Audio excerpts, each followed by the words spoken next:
First, identify your Hyundai model, Sonata, Elantra, or Ioniq, as key fobs vary slightly.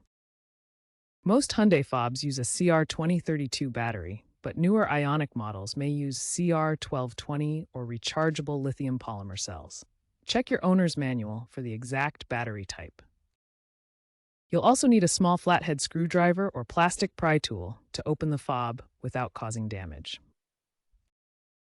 Purchase a new, high-quality battery. OEM batteries, Hyundai part numbers 95640-3K00 for Sonata/Elantra and 95640-3K001 for Ioniq, are recommended to avoid malfunctions. Counterfeit batteries can cause issues and were subject to recalls in 2024. Begin by ensuring your vehicle is off and the key fob is not in use. This prevents any accidental commands during the replacement process. Locate the seam on the fob, usually along the sides. Gently insert your pry tool and separate the two halves. For Sonata and Elantra models, you may need to remove the metal keyblade first. Once open, carefully remove the old battery, noting its polarity with the positive side up. Insert the new battery, ensuring correct orientation to match the polarity.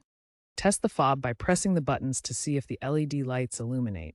Finally, snap the fob halves back together firmly.